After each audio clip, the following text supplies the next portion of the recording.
Sidelines with Rob Browne. Talk sporty to me.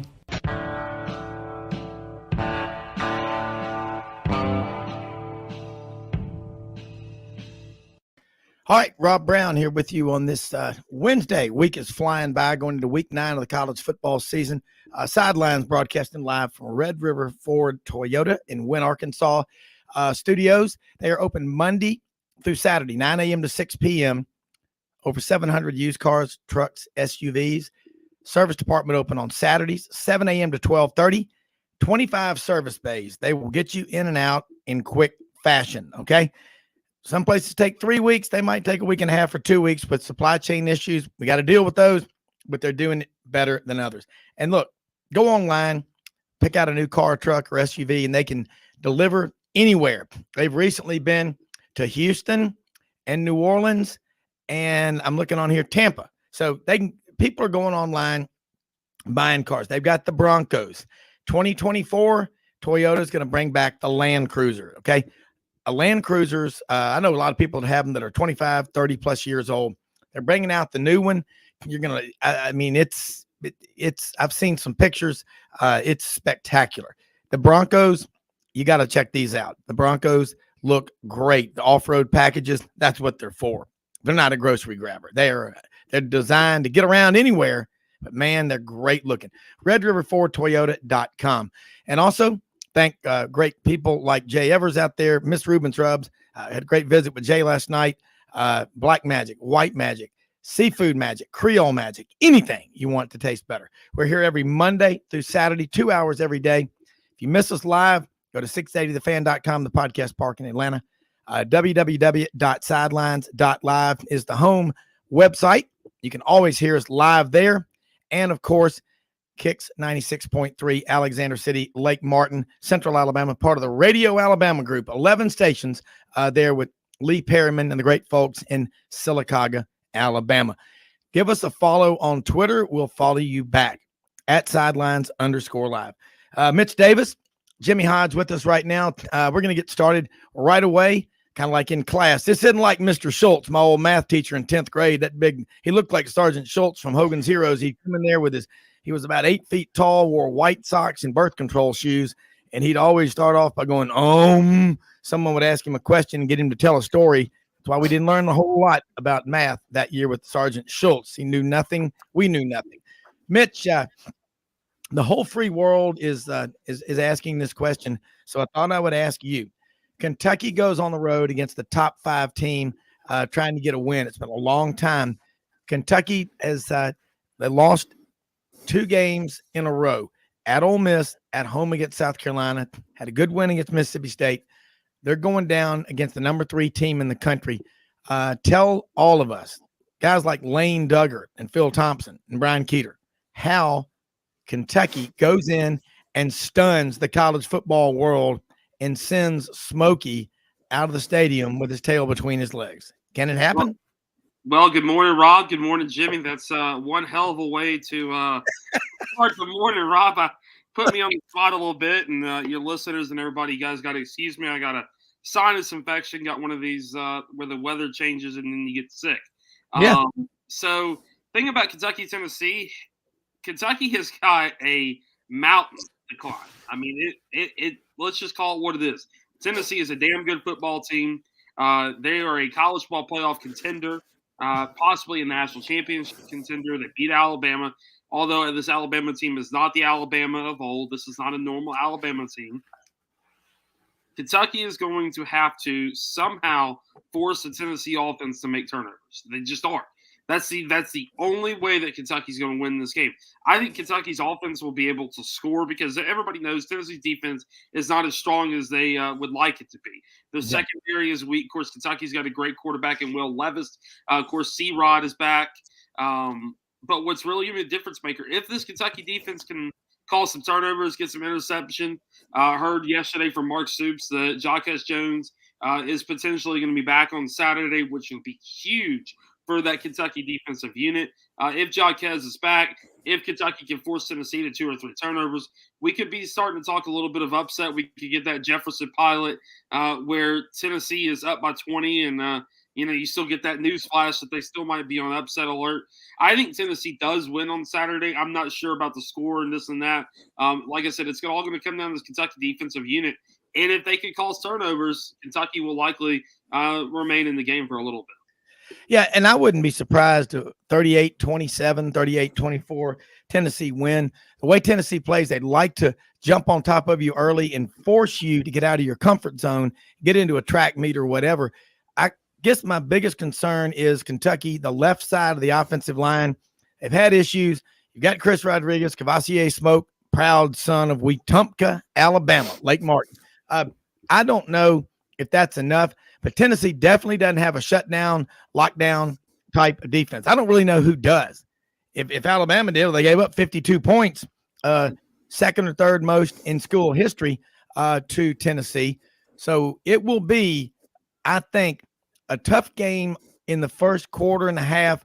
And I think Tennessee pulls away because they can – the way they throw the ball, they wear you out. They use Tony Barnhart, Mr. College Football, said it best on the show last week. They make you play every square inch of the football field. Not every coach is smart enough to put that kind of an offense in. Jimmy, I know you've got theories on this game. You're still up in Knoxville about Kentucky. They ain't going to come in and lay down. They're not saying, we're a stage prop for Tennessee's run to the college football playoff. I don't by no means. So what are your thoughts? Well, I don't think Kentucky's going to be intimidated by this environment. I thought when they played Ole Miss, and Ole Miss was ranked, if not in the top 5, maybe 6th or 7th, and they came in there, and I thought they played great. I mean, I thought they should have won the game, they just made a couple of mistakes at the very end, especially when they scored the go-ahead touchdown with a minute left, and they had not enough players that were set when the ball was snapped, and that nullified that what would have been a go-ahead touchdown. And then at the end, they had the ball, in the red zone. Well, in the next play, actually, after the penalty, and Levis held the ball too long, got sacked, fumbled, and Ole Miss recovered, and won the game. But I think what Kentucky has to do, obviously, is control the tempo of the game, and they can do that with Rodriguez and Smoke. And if you can put together a number of first downs, get your confidence, and you can get a long drive that takes 5-6 minutes off the clock, it keeps that Tennessee offense off the field.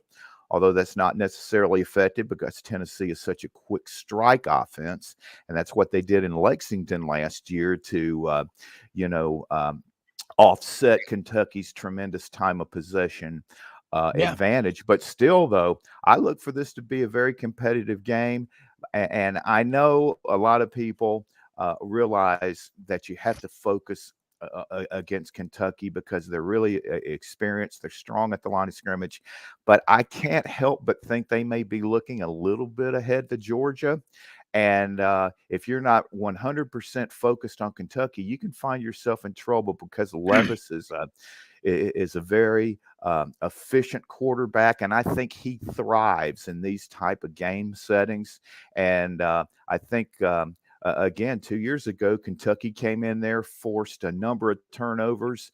I think officially ended the career of Garantano when they scored, I think, on 2 pick sixes and ran away to win the game. So they've won here before, and I think you can't overlook that fact. So I think they're going to come in here with some confidence. I think it's going to be a competitive game for quite a while. Yeah, I do too, Jimmy. And Mitch, the battle for the Bourbon Barrel. What a great name to a great rivalry. Like the world's largest outdoor cocktail party down in Jacksonville, Florida, and Georgia. You got to love it. These last 2 games, Tennessee and Kentucky, 2 years ago, that was the end of Jeremy Pruitt's career at Tennessee. Kentucky went in there and smoked them. And Jimmy's right. Looking at Kentucky this year, they're now a program that 8-9 wins.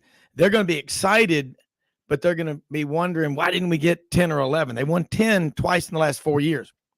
You can say it's Kentucky. Well, the guys on this team weren't around when they were 2-10. Okay. These guys are used to winning, Mitch. That's important no matter where you're playing, isn't it?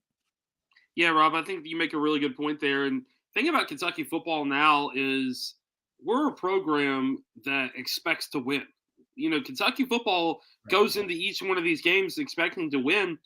Very rarely do we get blown out anymore. Maybe, until we play Alabama, maybe even Georgia.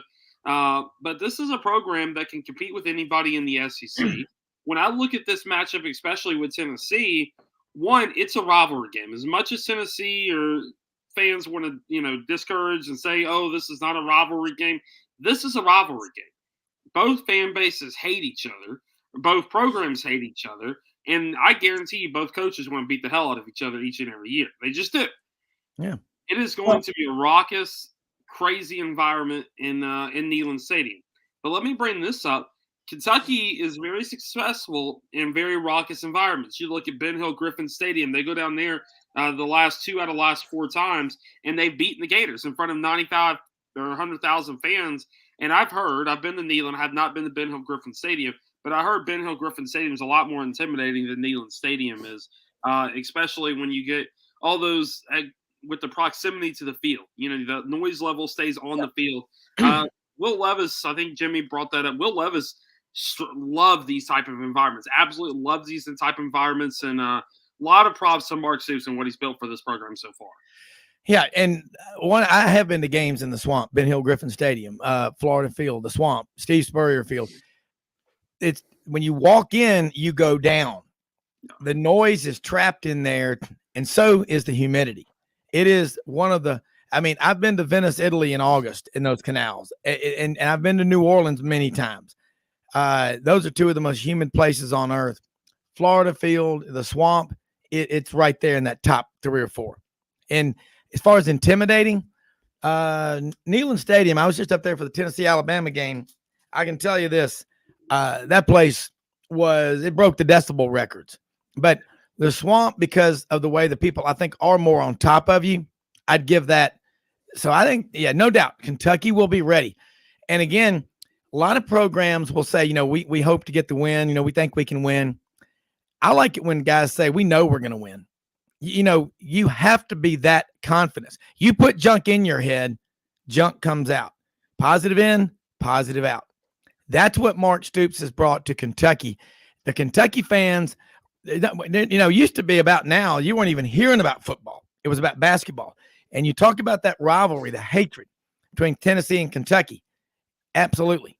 Tennessee's beaten Kentucky almost 80 times in basketball. That's more than any other school in America. That is an intense rivalry and everything. And remember what happened with Tennessee's baseball team last year going up to Lexington, and the Cats took 2 out of 3. And they are competitive in everything. The 2 biggest things they're competitive at, besides sports, are the best bourbon, Kentucky or Tennessee whiskey, bourbon. And number 2, how many country music singers have they produced? Kentucky will always stand atop with Loretta Lynn from Butcher Holler and her sister, Crystal Gale. I'll just leave it at that, Mitch. God bless Loretta Lynn's soul, man. That's they came out, I think it was against Mississippi State last week. They came out to Loretta Lynn singing Coal Miner's Daughter. I think they played that during the game or something. And you can see Vince Morrow just over there vibing with it. And, that's the thing that the University of Kentucky gets. They get the whole state. That's the difference in the Tennessee and Kentucky.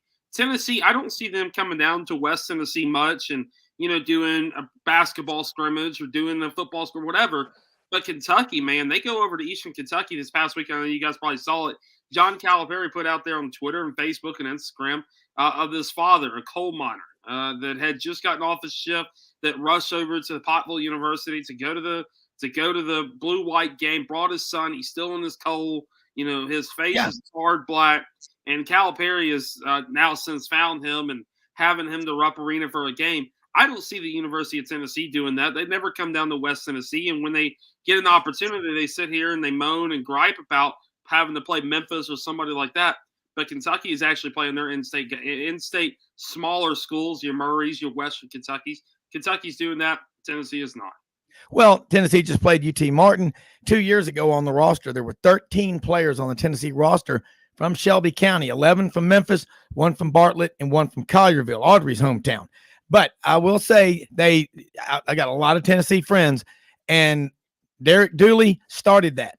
he didn't want to go to West Tennessee. He didn't want to go past Nashville much, or at least past the Tennessee River. And you're right. But I said it last year on the show, Jimmy, and you remember this. Kentucky needs to embrace that blue-collar, coal miner work ethic and have, for night games, have the guy running out on the field, waving and holding the American flag, wearing a coal miner's hat with the light on. You talk about getting people fired up in Kentucky, and you're right. They will always be the University of Kentucky. Louisville, no, they don't get to the whole state like Kentucky does, and I definitely agree with you on that. We're going to take a break here in a minute, Mitch. Again, we're not talking about Kentucky basketball. I'm having to remind myself to bring it up. That's the kind of progress that, Mark Stoops is making at Kentucky. From, Youngstown, Ohio, he's now the winningest football coach in Kentucky history. He passed Paul W. Bryant, okay? They never had a coach there for 15, 20, 25 years. I mean, we got to lay that out for the truth. But it's the culture in year 10 that Mark Stoops has built, the facilities. Jimmy pointed this out, and I remember reading the article. Kentucky hosted the University of Florida athletic officials, came up to look at their football facility so they could see how to build the Heavener Center that they just opened at Florida, their football-only facility. That's the kind of stuff people aren't talking about, and you're right. I don't see Kentucky being intimidated or rattled, but they ain't played a team like Tennessee all year long. I think this Tennessee team's really good. You want to criticize their defense? Well, when your drives are a minute to 2 minutes or less, that puts the defense out there a lot more than anybody else. We'll talk more right after this quick break.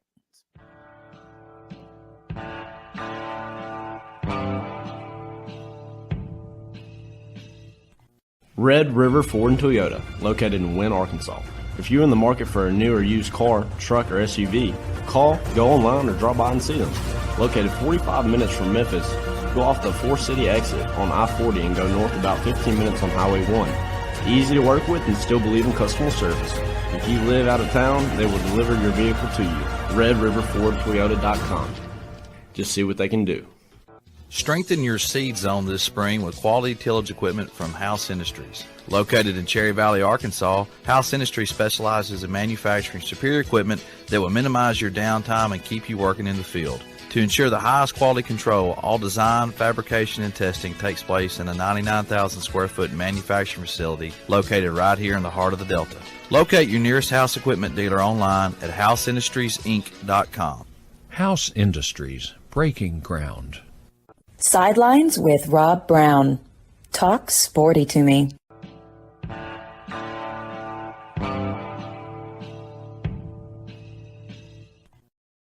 Going into the break, we're talking a lot about that Kentucky culture. And you look also with Kentucky, they've got Tennessee Saturday, big game.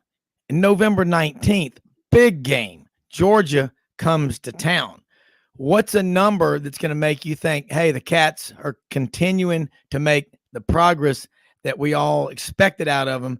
And what's a number that would make you think, maybe it just can't happen with this? Maybe Mark Stoops peaked out.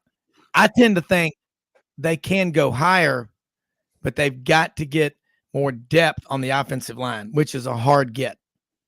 I think 9 wins, nine regular season wins. You go 10 in the postseason.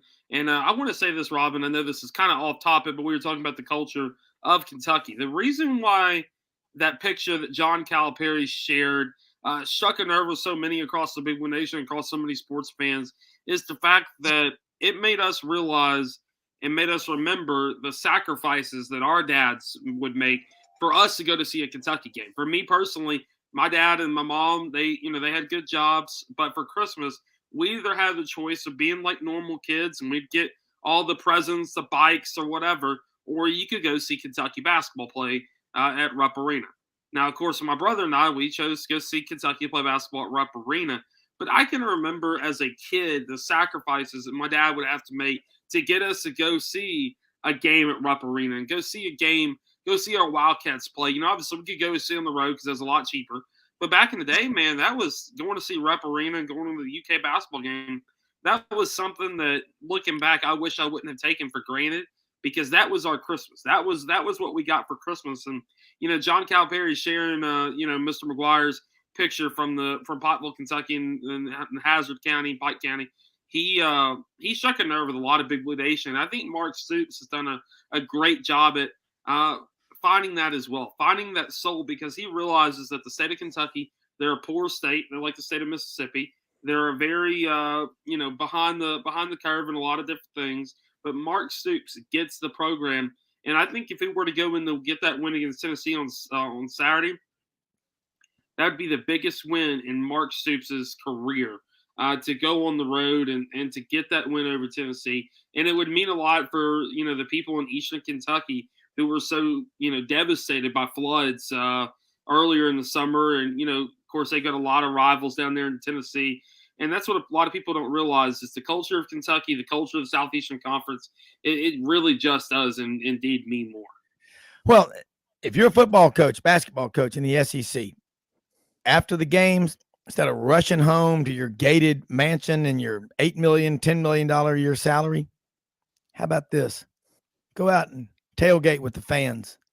Oh, well, after a loss, you can't. They'll be mad at you. Hey, face the music, man. You get in a marriage, you piss your wife off or, whatever. You still got to deal with her. Can't just quit, go hide. I'm telling you. Rob, that's what Jack Crystal did at Mississippi State. Like, he was a man of the people. I'm married into Mississippi State. So I know all the stories. Jack Crystal, after they beat Alabama, I forgot the year, is the first time Mississippi State had beaten Alabama in over 1980, 6-3 in Jackson, Mississippi. Yeah, and so he got back. By the time he got back to Tupelo, where he lived, people were coming up to his house, and he was going outside, and they had shirts that said, I was there when we beat the Bear. Yeah, that's true. And the thing about it is, you look across, you guys have had it at Auburn. You guys had Rob Bramlett. Then you had Jack Fife before that. These people that don't realize the SEC, they don't realize the culture that we have down here. I'm looking at moving down to the great state of Mississippi. I'll probably be down in the middle of Ole Miss and Mississippi State. I love the Egg Bowl. But it really does mean more in the SEC than any other place. Well, it does. And these announcers, Jack Crystal, 58 years at Mississippi State broadcasting Bulldog sports. And when he retired, he announced his retirement, was it 2011 or so, his farewell tour. Everywhere he went, I mean, he was embraced by the fans because we listen. Jimmy listens. I love listening to the radio. It's so much that those guys, we said, well, everything's changed. No, we're not. Don't quit saying that. Enjoy it. Appreciate it. Appreciate the game. Go back to that Seinfeld episode I always refer to. Jerry Seinfeld going, what is the deal with everybody? We're talking about going to this big game or this big trip with all of our friends. And as soon as we get there, we talk about when are we leaving? I mean, good God, enjoy it. Hey, you people that leave at the end of the third quarter because you want to beat the traffic. Hey, I got a suggestion for you. Sell your tickets to someone who will stay the full 60. Think about this. You didn't walk out on your kids' games when they were little. Your parents didn't do it to you. That's a family tradition. They get on me and want to say, hey, why do you do it? That's the way we do it. You got to back those guys. And all these glad handers that come around when things are good, how many of them are writing checks? And how many of them are supporting you financially in the bad times? There's a saying in the stock market that is as true as it's ever been. It's always darkest before dawn, Jimmy.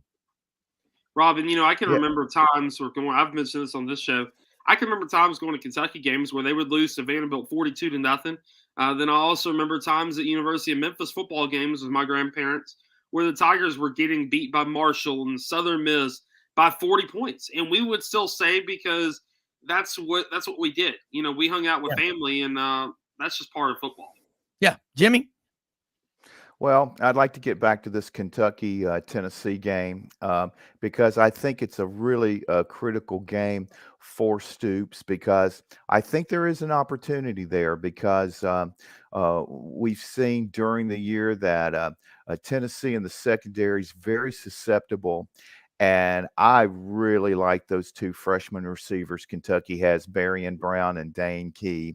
And I think this could be an opportunity for those guys to really have a significant a chance to really show what they can do and really put up a lot of receiving yardage because, again, I know Levis is looking forward to this game because they lost that shootout last year.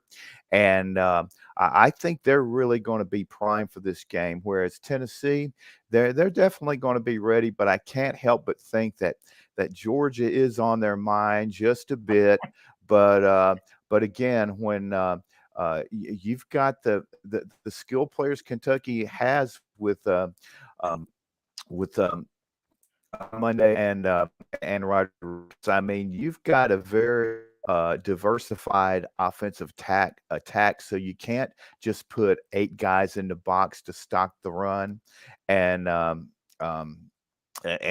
and neglect the pass and play those wide receivers man to man, because those 2 guys I mentioned are lightning fast, and you can really get.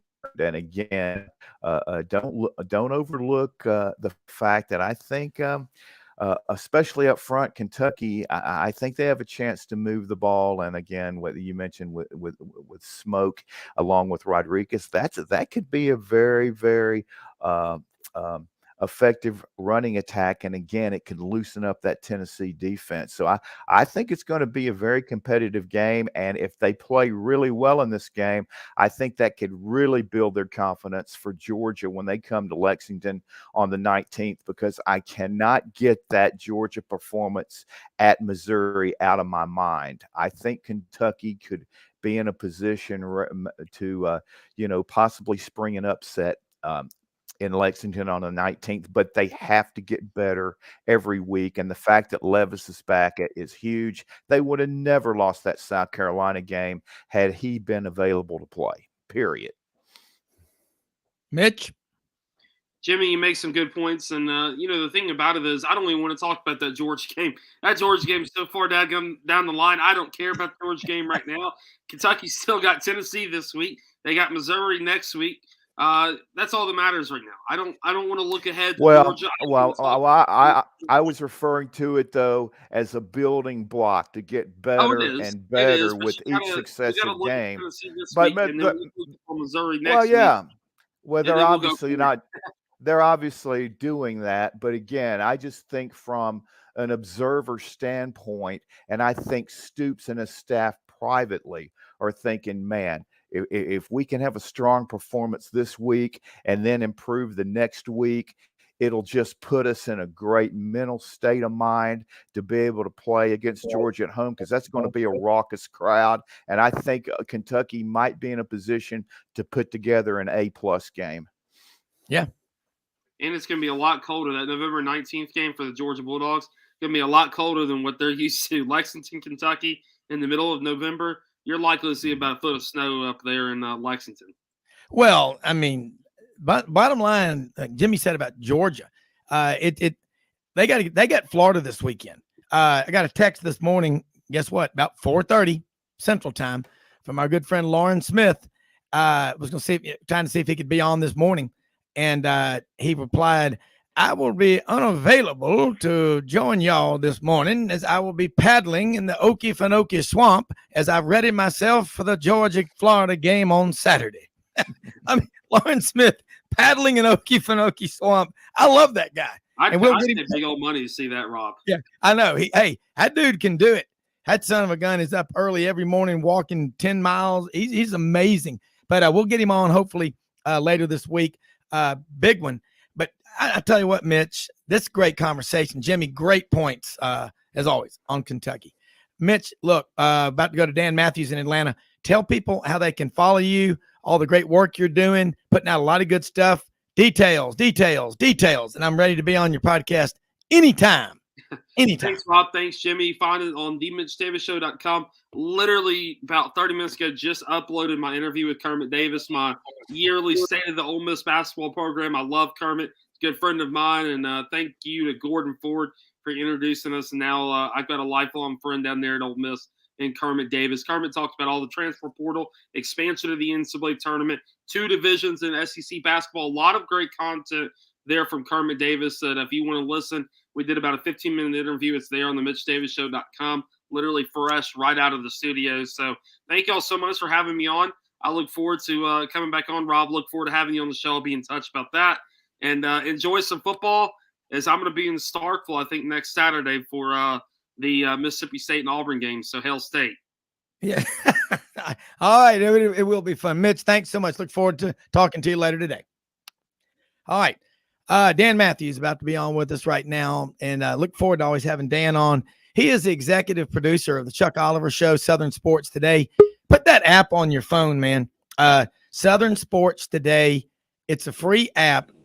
Dan, again, is executive producer with Chuck Oliver every Monday through Friday. It is 11 a.m. to 1 p.m. Eastern, okay? Those of you in the Central Time Zone, that means it's 10 to 12. And they talk college football. Chuck and Dan, it is awesome. Dan Mathews, thanks for joining us here. We're talking a lot of college football. And, you know, you're from Houston, unabashed Astros fan. You got to be feeling unapologetic. You've got to be excited. You sweep the Yankees 4-0. Dusty Baker's been to 2 World Series. You know, is this going to be the year? And then we're going to talk about your LSU Tigers and Brian Kelly and what they did with Ole Miss this past Saturday. Well, I mean, I think that it's probably their best shot they've had in a while. I mean, that's even considering when they had Garrett Cole, Justin Verlander, and Zach Greinke on their pitching staff in 2019. They just didn't hit that year. But it seems like they've gotten enough offense, even though Altuve continues to struggle. And also Yordan Alvarez really kind of cooled off during the ALCS after taking that 0-for-8 against the Mariners in Game 3 of the ALDS.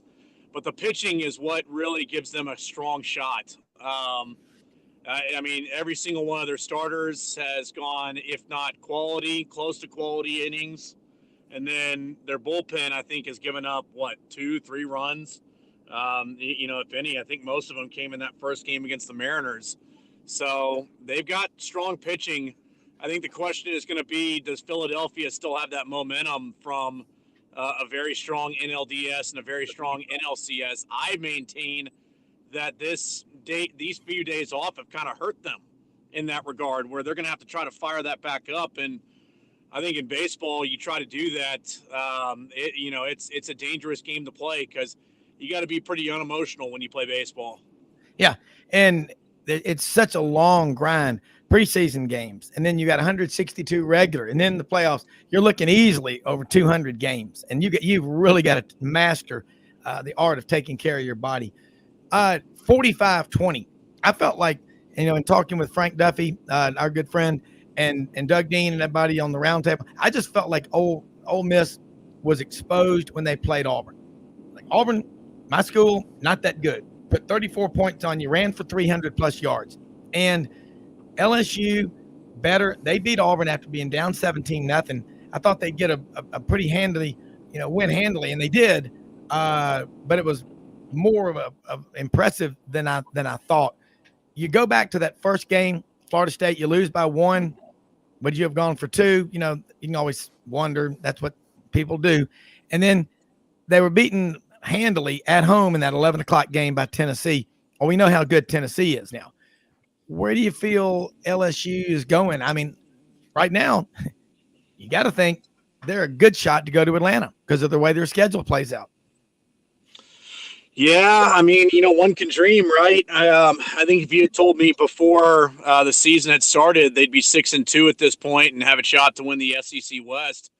I think to a man, woman, child, whoever it is, everybody would have taken that for LSU because I think there was a thought that with the scholarship numbers being what they are and with the turnover of staff and also, just the way that the program had gone for the last couple of years, that this would be a little bit of more of an arduous turnaround. And it's not to say that there hasn't been, the adjustments that need to be made and the growing pains from that. But I think that you kind of saw that play out in, like you said, the Florida State and Tennessee loss. But then I think you've seen very positive things from this team. The home win over Mississippi State. Now, some people might say now, well, Mississippi State's not that good. Well, you didn't know that back then. You thought Mississippi State was going to be a team that could possibly jump up and win the SEC West. So That was a buy-in win, as somebody told me. And then the win at Florida, again, I understand that people, because nobody ever wants to give credit. You ever notice that? Everybody always wants to ding you and say why it wasn't that good. But again, you go on the road, an SEC opponent at their place, a tough place to play, and you're able to absolutely dominate the second half and win. Well, here's the question to the people who want to say things is you had an undefeated 7-0, number 7 team in the country, came into your place, and in the second half, you absolutely dominated them. Yeah, Dan, hold those thoughts. We're going to take a quick break. I want you to expand on that because you're nailing it. You're knocking the ball out of the park. We're going to take a quick break. Sidelines with Dan Mathews over in Atlanta, Jimmy Hodge in Knoxville, Rob Browne in Wynne, Arkansas. Right after this.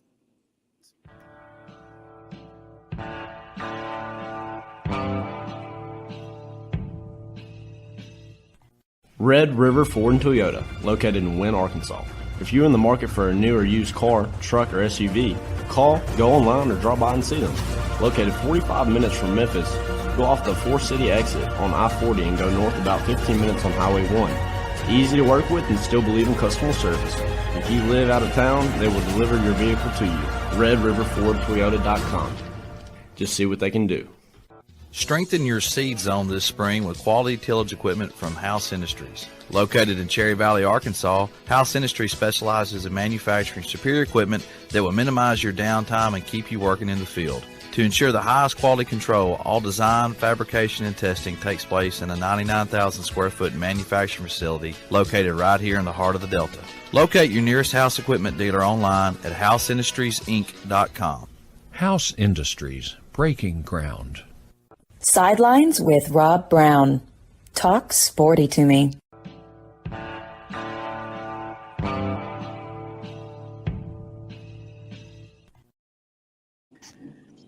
Okay, Dan, sorry about the break there, but what I was going to say, you were nailing it about Ole Miss coming in to LSU and making great points.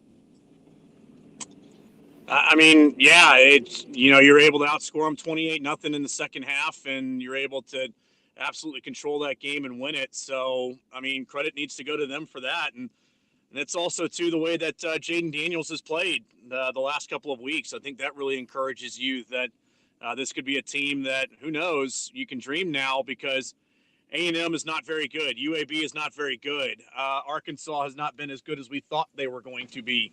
The only real wild card at that point is Alabama, and that game's at your place on a Saturday night against a team that is not as confident as I think they were coming into the season, especially in their defensive side of the football. So, the absolute pie in the sky is the SEC West title and going 10-2, which, again, I think everybody would take. Even if that means you go to Atlanta and if you get a rematch with Tennessee, then that's huge. If you get Georgia and it doesn't go your way, then you go to the Sugar Bowl. And I think there's a lot worse things to have during the first season of your new coach's tenure. Well, Brian Kelly, the only thing people could really criticize him for is, the accent. I mean, that was silly. I mean, he's from Boston. This guy's the second winningest coach in college football, Dan. He just got caught up in the moment. Exactly. He got caught up in the moment. I mean, I'm not. This isn't you, Rob. It's people who still want to ding Brian Kelly. Yeah. And it's just get over it. He's a good coach. He's a good coach, and he wins. Yeah, that's exactly what I was going to say. Is it didn't even faze me. I mean, I thought it was kind of funny, but big deal. I mean, if I went up and was talking to people up in Boston, they'd probably make fun of my accent. I think the guy's a great coach. I watched him a long time. He's about 4 games behind the winningest active college football coach, Nick Saban. I mean, people kind of let that sink in for a moment. Jimmy thinks he's going to win at a minimum 2 national championships while he's at LSU. But Dan, I like what he's doing. And, Frank Duffy calls it, the adults are back in the room. And I don't know if you talked to Frank, but Frank was at the LSU Ole Miss game Saturday in Baton Rouge, and he saw Keyshawn Boutte after the game and talked to him and just said, man, loved your attitude, loved the way you played. I I like to see a guy, because I get frustrated with any player that I don't think is being a team player. He was frustrated about whatever, but for Frank to say that means a lot. And you look at this team, when they were in the bowl game, he had 38 scholarship players available to play Kansas State. Look what's happened in less than a year. It's miraculous. No, it is. And, I think that probably with Butte, people knew that no matter what, this is going to be his last season. I think more than anything as well, it was kind of twofold. I think it was, number one, Jaden Daniels knowing that he needs to get him involved because he is a weapon. He's one of the best receivers, not only on this team, but also in this league and in college football. So you find a way to get the guy the football. And I think that that's more than anything the most frustrating thing that not only people have with quarterbacks and coordinators as well is it almost seems like people try to find excuses for why you can't get them the football. Get the guy the football. Like it's really, no ifs, ands, or buts. Find a way. I mean, we're dealing with it here in Atlanta where Arthur Smith has to explain why Kyle Pitts isn't getting the football. Get the man the football. You spent a fourth overall pick on him, and we're saying that this was a guy that was an absolute revolutionary at the position. Let's just let's go over to Georgia for example. Brock Bowers. Do they make excuses for why they can't get Brock Bowers the football when people know that Brock Bowers is probably going to get the football? No. He gets 4 or 5 catches a game. He makes plays for this team, and Todd Monken finds a way to scheme him open. I more often than not think, whenever I hear an excuse from a coordinator, we can't get him the football every time. You're just not thinking hard enough of how to get the football to them. That's what the problem is. And I think that probably they were able to find some ways to scheme them open. And also, too, I think that other guys on the field have helped them. I mean, Mason Taylor has played well. Jason Taylor's son, as well as Jeray Jenkins and Malik Neighbors. Jack Besh, a guy that a lot of people had high hopes for, has been non-existent this year. So, I think that encourages you. And also, too, I talked about this with somebody last night.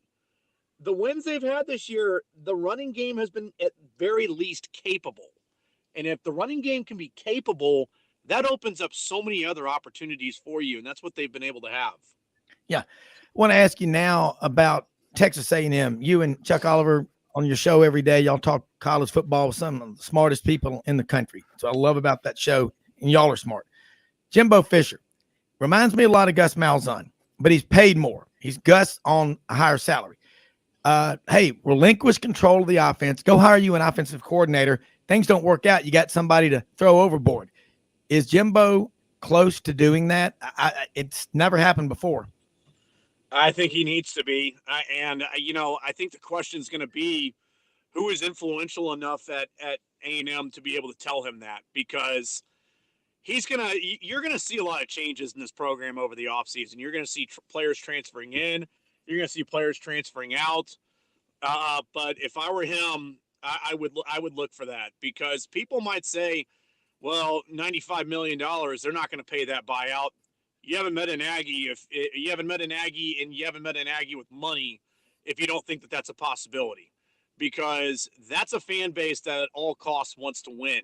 That's why Jimbo Fisher's there, is because they thought that they finally had the guy that could be able to take them to that position where they could be the top dog in their own state, and they could also be a team that was winning the SEC West and getting to Atlanta and having a chance to play in the college football playoff.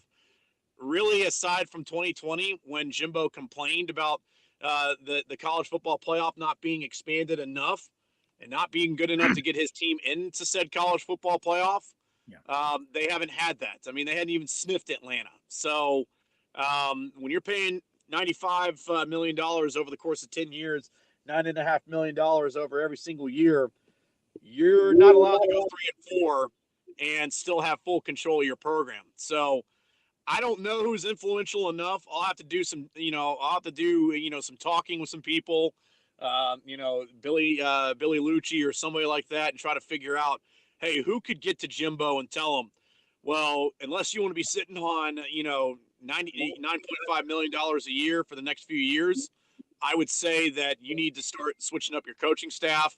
And that means giving up your play calling, bringing in an OC, and becoming more of a CEO of this thing, because what he's got right now does not fit the personnel that he's got offensively. Losing Anaya Smith killed him. Devin Otchain, if they keep playing Devin Otchain the way they're playing him, he's not going to have him for the rest of the year. So it's bad right now for A&M. And then you factor in the reports of players, maybe or maybe not smoking weed in the locker room before a game. I don't know what else you can necessarily point to and say, oh, well, that's a positive there. Yeah. Well, we talk with Olin Buchanan a lot, TexAgs.com, who's there with Billy Lucci. And I just think they have incredible fans, money, all that stuff. But they don't have the tradition. One double-digit win season in this millennium. They want to get there, and you made a great point. That's why Jimbo Fisher's there. All right, let's switch gears. I want to head over to Columbia, South Carolina. The Battle of Como is going to be this weekend in Williams-Brice Stadium. I know you got a couple of minutes before you got to go. Shane Beamer in year 2, he's not just a rah-rah guy. He's tough. I mean, I think he's tougher than people want to even imagine. My brother-in-law played football at Virginia Tech. I know a lot about Frank Beamer. They have an incredibly loyal fan base, but it's all the coaches that Shane Beamer's learned under. They're on a 4-game winning streak. You think they get it? I think Missouri comes in and they ain't going to lay down for anybody. Yeah, you also got a coach over at Missouri and Eli Drinkwitz, who might be coaching for his job. I mean, that's a possibility as well. As his tenure there in Missouri has not necessarily gone all that well. But I talked about this yesterday with Shane Beamer. Is I think that the biggest thing is kind of like what we saw last year with Tennessee with Josh Heupel, is that coming off that season and everybody coming back, you go from a program that hopes to a program that believes. Yeah. I think that South Carolina is a program that believes now. I mean, I think that, you go back to, I believe it was Phil, I can't remember who it was that asked Shane Beamer the question. And of course, his famous response, hell no, Phil. Kind of question is that, where, ever since then, they've been able to go on a little bit of a winning streak, and now they find themselves in the top 25, I believe for the first time since 2014 was the last time that they were in said top 25. So, yeah. It's a program that's recruiting better. They're also, able to get strong results. I mean, Spencer Rattler has been pretty much, we talked about him a couple of weeks ago. He's been pretty in the middle of the pack in terms of quarterback play. He wasn't all that great on Saturday, but still, you get special teams contributions. You get a defense that steps up and beats, again, a down A&M team, but still, that's their problem. That's not your problem. And all of a sudden, I mean, everybody's talking about Tennessee. Everybody's talking about Kentucky, Georgia, of course. I mean, who knew that the balance of power in the SEC might start to swing towards the SEC East again? I mean, this might be the mid-2000s all over again. Yeah. I mean, it's looking that way. And again, it's going to be fun to watch. South Carolina gets the win. That's 5 in a row. Shades of, he was there in 2010 when they went to Atlanta and played Auburn. So he's won a lot. He's been around a lot of winning coaches. All right, one last question. What are y'all talking about on Southern Sports today? Yeah, so we're going to talk some Auburn with Justin Ferguson. He's going to hop on and talk with us. JP Peterson, a good buddy of ours, going to talk some Florida State. And also to one of our all-time favorites and a huge fan of this man, Roddy Jones of the ACC Network and also Sirius XM, former Georgia Tech running back. He usually joins us so often to talk some ACC. So those three for sure. And still trying to work on one more. So as soon as I hop off with you, that's when I'll get that fourth one. And, of course, people can follow us on Twitter at Chuck Oliver Show on Twitter. And that's how you know exactly what we have coming up that day. And, as always, we appreciate the support. Hey, I'll tell you this much. You're putting out more good stuff on baseball than anybody on Twitter. That's just, I appreciate it because that's how I get my information from you. But Dan Mathews, thank you so much. Have a great day. Look forward to having you on next week. All right. Hey, appreciate it, guys. Y'all take care. All right. You too. Jimmy, all right, let's kind of go into this. I want to ask you about Eli Drinkwitz at Missouri. 3 games, that Auburn one, the Georgia game, and the Florida game. and they're still fighting. But they won. You can't say they barely won. They won over Vanderbilt. What's keeping those guys going? Is Dan right? You think Eli Drinkwitz is coaching for his coaching life? It's hard to say. We know that earlier in the year, the Missouri legislature passed sweeping changes in their NIL policy. And I think starting with the 2023 season, you're going to see an entirely different caliber of player on the Missouri roster. And I think they're going to give Drinkwitz an opportunity to have a season with what's obviously going to be an improved talent level all up and down the roster, in addition to transfer portal guys. I don't think it can be overlooked that they, again, should have won at Auburn, took Georgia down to the last couple of minutes, played very competitively against Florida at the Swamp. And I think, when you don't have a lot of depth and you don't have overwhelming talent, that can wear you down. And even though you're not playing opponents that are as good as the teams you played earlier, that can still wear you down from playing those games. And South Carolina is going to be playing with a lot of energy, and they're playing at home. So, South Carolina, I believe, has won 4 games in a row there. So that could probably result in a win for the Gamecocks. But I do think that Drinkwitz will be back. They're going to give him a shot, I do believe, to see what he can do in 2023. And then at that point, then clearly they will be looking to make a change. But I think he deserves that opportunity, because they've been more or less, in my opinion, undermanned against just about every SEC team they play other than Vanderbilt. So, we'll just have to wait and see. I mean, you never know what the people who make those decisions are thinking. So we'll just wait and see. Well, you mean go back to Gary Pinkel. I think Gary Pinkel was betrayed by people at Missouri and got out as the head football coach. Was pretty upset. That's one of the best coaches I've seen. He was very successful, had a lot of success at Missouri. You can do it up there.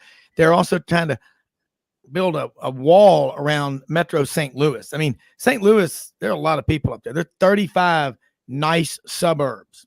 Okay, kind of like Atlanta, about 40 different exits. A lot of people there. East St. Louis, across the river. That's a legendary football program. I think they're starting to put players out again. And there's a lot of players in Missouri. And, of course, now you got Brett Bielema. Again, is it just because he's in the Big Ten? Smiley, I know you're curious, but the Illini having a heck of a year. I think they're good. Again, it's hard to tell because you don't see SEC Big Ten regular season matchups very often. What you did see this year, Penn State came into Auburn and just curb stomped Auburn, and basically that was as horrible a home beatdown as I've seen Auburn take. Probably got to go back to 1980. Tennessee came in there and won 42-0, and Auburn made a change and brought in Pat Dye. Hopefully there's another coach like Pat Dye out there should Auburn move on from Brian Harsin. Again, my loyalty is to my school, not to coaches. They come and go. They're about contracts now. I mean, try and find me the last coach at a school who's there because he truly loves it. They like that money. Their wives like that money. Assistant coaches like that money. And we're going to talk about they're out recruiting now. Really? Nick Saban recruits in his sleep. Kirby Smart recruits while he's taking a shower. These guys telepathically recruit. And if you don't get that, you're going to fall way behind the curve. All right, we're going to take a quick break. Going to be back in a minute with Connor O'Gara, Saturday Down South. Love having him on from Orlando. Jimmy Hodge up in Knoxville, Rob Browne in Wynne, Arkansas for the second hour of Sidelines right after this quick commercial break.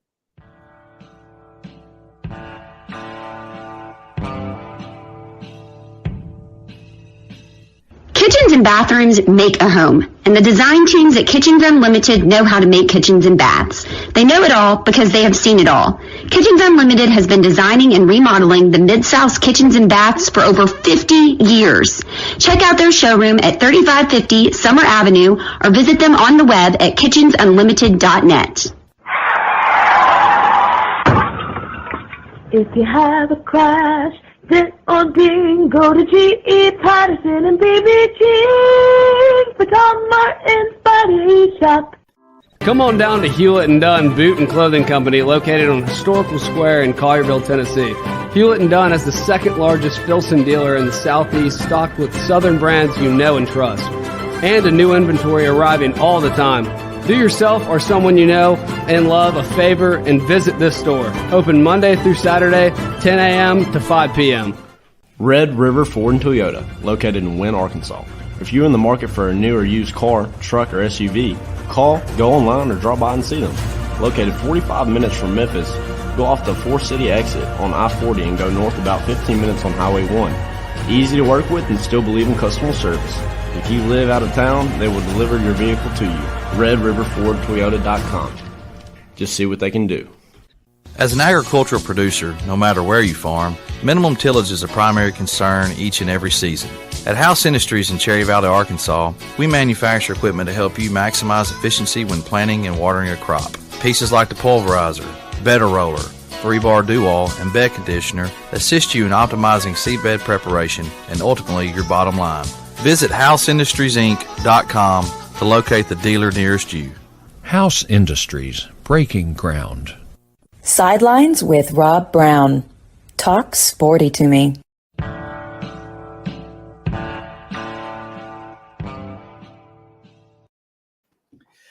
All right, Rob Browne back with Jimmy Hodge here, going into hour number 2. Jimmy, looking around at what's going on in this college football season. That was a good discussion, a lot of back and forth with Mitch Davis of the MitchDavisShow.com, and the three of us talking. And I see where you're going. Tennessee has Georgia on their mind. Georgia's got Florida. I mean, these are two big rivalry games. And I see it, but man, if Tennessee's not ready to play Kentucky, they will lose. Kentucky will go in there and smack them in the mouth. They're coming in with a red ass. I mean, they're going to be ready to play. Georgia, Florida. Florida hadn't played a complete game in a while, and they got the win over Utah in game 1, Jimmy. Not a signature win, in my opinion, because it's not against an SEC powerhouse. Well, at the time, it was a big win because they were the overwhelming Pac-12 favorites. They played in the Rose Bowl, and then, you look the last 4 or 5 weeks, Utah has really, played a lot better. And, of course, they don't face many environments like they did at the Swamp in that opening game. And after that, Florida has not played great at home. I mean, they lost to Kentucky the following week, should not have beaten South Florida. And then, LSU did pretty much what they wanted to offensively. So, I think with that open week to get ready for this game, I think Billy Napier is, at the point of any coach in a year 1 rebuild, let's say, that, hey, guys, let's just relax and play football. We've got a very talented quarterback who's had a huge game in a big environment like he did in Knoxville against Tennessee. Let's just go out there and play football, and we're playing with house money. And I think if they come in with that attitude, I think they'll play much better than they have. Whereas Georgia, got a whole week 2 weeks to get ready for this game, and they're going to be solid. But I think Florida is in a position to, throw the kitchen sink in a few instances at Georgia with some trick plays and just play a little more wide open, see if they can put some points on the board and go from there. Yeah, good points. Connor O'Gara, welcome aboard Saturday Down South, folks. Follow him, read him, puts out great content every day. You go to Twitter, you're going to see a lot of stuff happening. It's better than watching TV. in my opinion, there's just a lot of good stuff. But Connor, what about this Georgia-Florida game Saturday in Jacksonville? This is a rivalry game. Then Georgia's coming in number 1 in the country. Florida got again. They got the Utah win, but I don't call that a signature win. This is first year for Billy Napier. How bad does Florida want this one? I think they want it badly, obviously, because it changed the entire narrative of the season. Getting it in a game in which we're seeing the biggest spreads since spreads have been tracked in the late 90s with this one, I think that's an entirely different discussion. But can they make this a 60-minute football game? I actually think that they have some tools to be able to do that. I'm not saying Florida's going to win this game, or I'm not even saying that it's going to be a one-score game. But what I do think is worth mentioning is that I was there last year, and watching this game unravel so quickly with Anthony Richardson, who had 3 turnovers in the final 2.5 minutes of the first half. I've never seen a game swing so quickly from being competitive, rivalry, typical, like, this is why you throw out the record books, to, oh, this is over. And they have no chance whatsoever. And that Florida team in the second half of that game with Dan Mullen as kind of a lame duck coach, there was no chance they were going to come back. I think vibes are a lot different going into this one. I think Florida's kind of accepted, all right, you know what? We're not competing for an East title this year. But going in and just kind of throwing everything at this Georgia team, a Georgia team that still has a lot to play for. And obviously, we know what's coming up next week. And Florida is all of a sudden the game that Georgia could probably sleep on and maybe ill afford to sleep on. So I think we're going to see a lot of different things from Billy Napier in this. I wouldn't be surprised if we see a better version of Anthony Richardson than what we saw last year in his first career start against arguably the best defense of the 21st century. So I think it's going to be a more competitive game than that spread might indicate. Yeah, and I agree with you. Georgia's an interesting team this year. 7 sacks. They're undefeated, but only 7 sacks. And last year's defense, again, a generationally exceptional defense. I want to switch gears now. Let's head up to Knoxville. There's another big game up in Knoxville at Neyland. Kentucky's coming to town. It's been a long time since they got a win on the road against the top 5 team. Tennessee's defense, I think it's kind of a misnomer to say that they're no good. They're just on the field a lot because they score, Tennessee's offense does, so quickly. We know they got the win on the road last year in Lexington at night, 48-45 over Kentucky, November 6th. Only had time of possession of 14 minutes and 47 seconds. They beat Alabama with less than 22 minutes time of possession in Neyland a couple of weeks ago. Jimmy made a good point earlier. You know, Tennessee's going to have Georgia on their mind. And, you know, and I see that, but this is the battle for the Bourbon Barrel. It's a big rivalry. Tennessee isn't dialed in. They could get in trouble. They could. And it's because of what Kentucky does well. I mean, it's been pretty well documented, the issues that Tennessee has defending the pass. Tennessee has also gotten to this point because they actually defend the run too. If they were just mediocre defending the run, they're not sitting here undefeated, but they're a top 10 run defense right now. So that's been part of why they've been able to have this unbelievable start. But you look at Kentucky and the way that this team is set up, and the difference between Kentucky in 2022 versus Kentucky in like 2019 is that Kentucky can throw the ball and they have different guys on the outside, 3 different go-to receivers that can make big time plays. They have Tavion Robinson that transferred from Virginia Tech. They have Browne, the Nashville native who somehow got out of the state of Tennessee and is a big time recruit that Kentucky fans are absolutely in love with as a true freshman. And then the local kid, Dane Key, who's made some big plays for the Cats this year. So with Will Levis hopefully being somewhat healthy in this one, he's dealing with the turf toe. He's got the left shoulder deal. I imagine his ribs aren't feeling too great.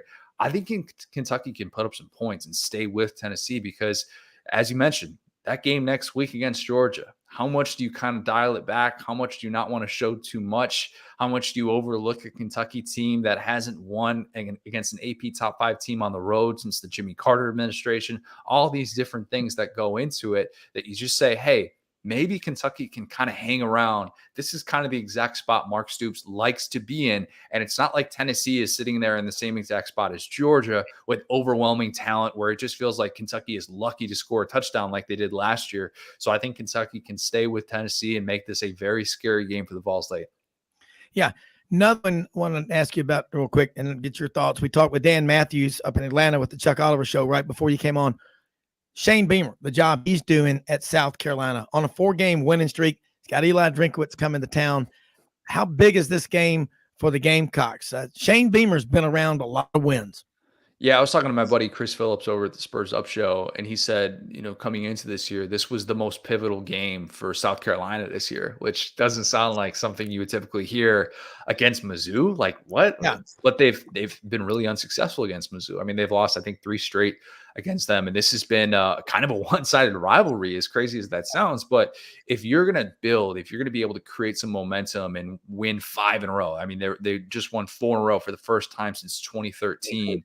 And this is a prime opportunity for South Carolina to be able to take care of business at home against a Mizzou offense that is just kind of out of sorts. I mean, it has been really rough to watch what they did in the second half against Vandy, who has the second worst pass defense in college football. They struggled so much. And this is such an ideal setup for that South Carolina defense, that rapidly improving South Carolina defense, to be able to kind of control the tempo of this game. They need Spencer Rattler to not turn the football over. They got to rely more on Marshawn Lloyd earlier in this game to be able to get ahead. But I think South Carolina is sitting there in a pretty enviable spot, in my opinion, considering where they were at, what we thought of them after the Georgia game, and to be there at 5-2 right now with a very realistic path to an 8-4 year that could get them to an Outback Bowl. I think it all starts with being able to win this game. Yeah. Jimmy? Yeah, I think Missouri right now, as I mentioned earlier, they really put out tremendous efforts at Auburn. They were 1 yard from winning the game in overtime, when for some reason Pete decides he's going to try to switch hands a foot from the goal line, and you can't have a more gut-wrenching loss than that. But yet 7 days later, they play Georgia off their feet for about 57 minutes and had a great chance to win.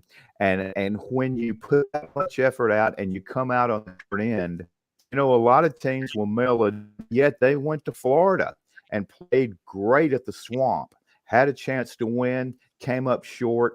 And I think a team in their situation where you don't have the talent level up and down the roster like a lot of your opponents, you're building a program, you don't have great depth.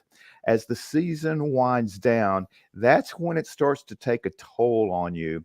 And I think up to this point, Drinkwitz has done a tremendous job getting this team ready to play every week. But now we're getting at a point the last 3 or 4 weeks, I think he's really got a tough job. And I think this spot on the schedule for Missouri is not a great place or a great time for them to be playing the Gamecocks. So I think Eli's got his work cut out for the rest of the year. Connor, I'm sorry.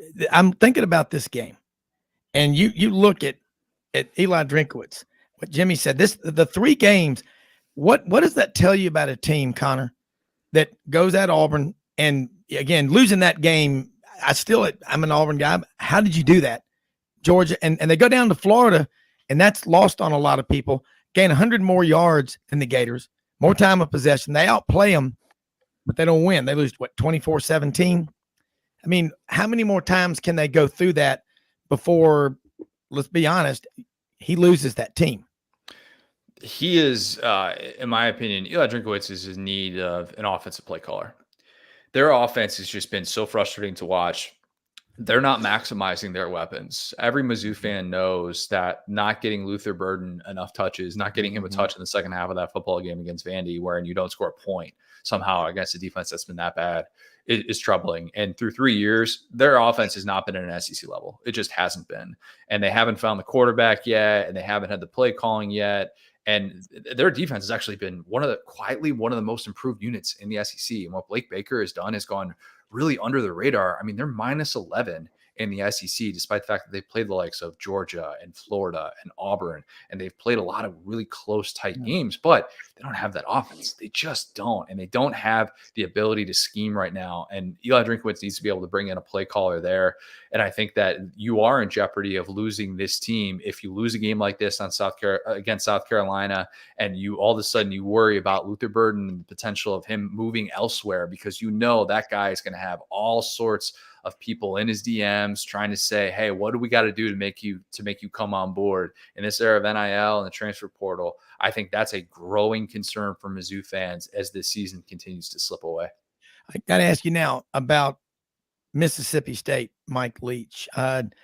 Alabama, they got their first touchdown in Tuscaloosa at Bryant-Denny since the 2014 season when they went over there. I think they were ranked number 1 because that was the first year of the college football playoff, and State was number 1 for about 5 weeks.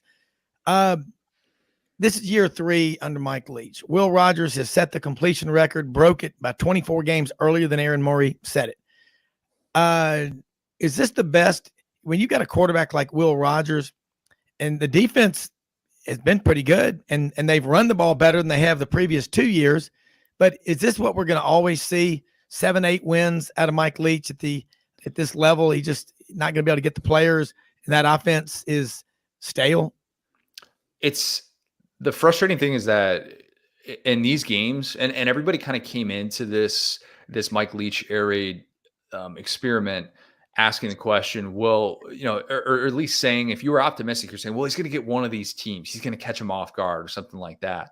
And I actually think the opposite is true now. And I think we have 3 years of evidence. Mike Leach having 180 minutes of offense against Alabama and it taking 180 minutes to finally get that first touchdown against the Tide. I think we have seen against better defenses, they are in a really difficult spot from an offensive standpoint. I keep wondering, all right, what's going to be better? What's going to improve? Because they have the veteran quarterback, obviously Will Rogers, that's got a ton of experience in that system. Last year, they had Charles Cross, who I'm just going to go on record and say he's going to be the best tackle that Mike Leach has during his time at Mississippi State. They have all these veteran receivers this year, and it still doesn't make a difference because you can't be one-dimensional against a defense as good as Alabama. And when Will Rogers and Chris Braswell, Dallas Turner, and those guys can pin their ears back, forget about it. You're toast. And I think that's the issue, and that's why there is a ceiling on this team. And I think that with Zach Arnett, a guy who I've spoken very highly of as their defensive coordinator, kind of wonder about what's his path to maybe being a head coach. That Charlotte job, I think, is really intriguing for a guy like him. And is this a ceiling season for Mississippi State? Kind of feels like it. Well, and Alabama, look at these numbers. 15 pass breakups against Mississippi State, 4 sacks. Now, Will Anderson had a 0 out beside his name after they lost 52-49 in Knoxville. Can't do that. Showed up against Mississippi State. But I'm beginning to think this is year 3. Look, as an Auburn man, I judge Auburn's season always by how they play against. Right now, it used to be Tennessee and Florida in the mix, but now it's LSU, certainly Georgia, and certainly Alabama. Bottom line, you know what?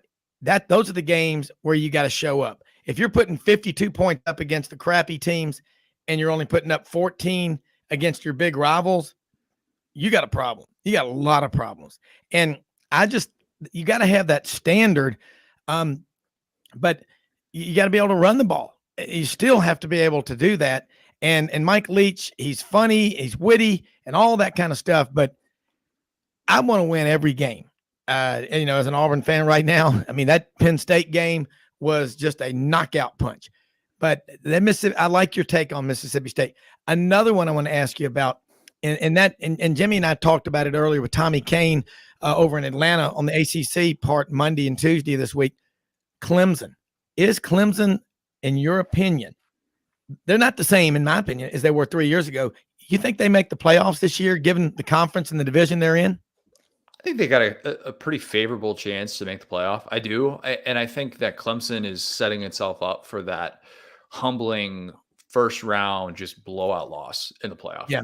I think that's the direction that we're heading right now. And maybe we'll see 2 Big Ten teams get in. Maybe we'll see 2 SEC teams get in and block Clemson if they are to lose a regular season game. And what would a 12-1 ACC championship Clemson team look like from a resume standpoint if your best win is Wake Forest or NC State? Connor, hold those thoughts. We're going to take a quick break because I want you to keep going on that.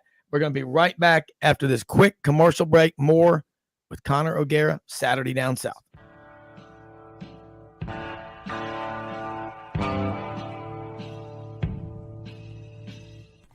Red River Ford and Toyota, located in Wynne, Arkansas. If you're in the market for a new or used car, truck, or SUV, call, go online, or drop by and see them. Located 45 minutes from Memphis, go off the 4-city exit on I-40 and go north about 15 minutes on Highway 1. Easy to work with and still believe in customer service. If you live out of town, they will deliver your vehicle to you. RedRiverFordToyota.com. Just see what they can do. Strengthen your seed zone this spring with quality tillage equipment from House Industries. Located in Cherry Valley, Arkansas, House Industries specializes in manufacturing superior equipment that will minimize your downtime and keep you working in the field. To ensure the highest quality control, all design, fabrication, and testing takes place in a 99,000 square foot manufacturing facility located right here in the heart of the Delta. Locate your nearest House equipment dealer online at houseindustriesinc.com.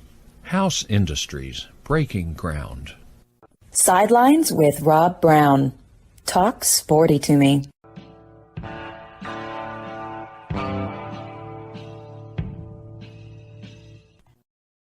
All right, Connor, another program I want to ask you about down in Florida, Miami Hurricanes. They're 3-4. They're giving out NIL money like Halloween candy, like Texas A&M is. Both those teams, by the way, struggling. You know, don't pay the guys before they do the job. That's what's happening, I think, with NIL.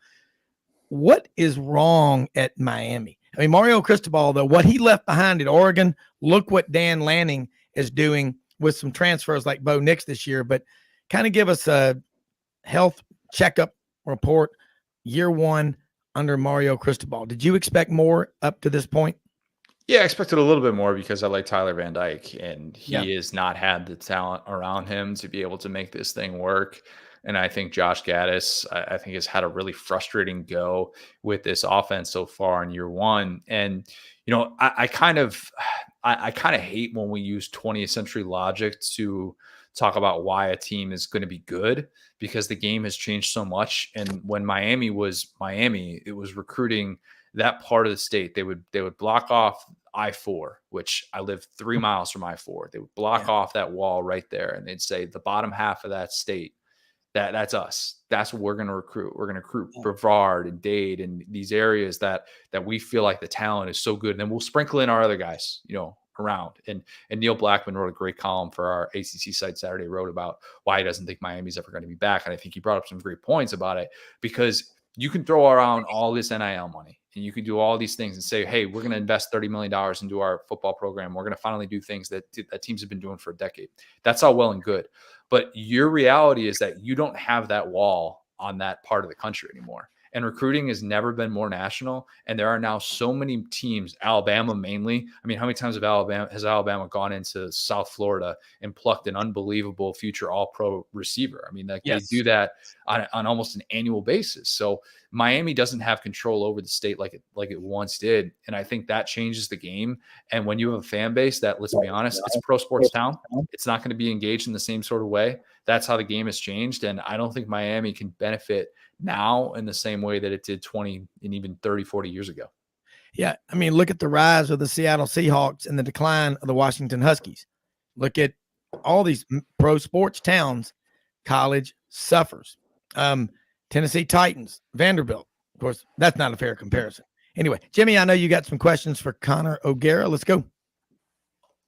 Yeah, I think as far as Miami goes, it is difficult in a pro sports town, but again, he's starting over. That's why they're paying him whatever it is, $7 or $8 million a year. And I think a lot of people, even Miami insiders, feel like that if he can't turn it around, there isn't anybody that can. Of course, that can always change with some of the up and coming coaches that have a lot of enthusiasm and are very artistic back. But as of right now, I think that is the feeling. And you could tell early on, especially against a Southern Miss, even though they won the game, they were really struggling in the offensive line. And it really affected Van Dyke, who had a great season last year.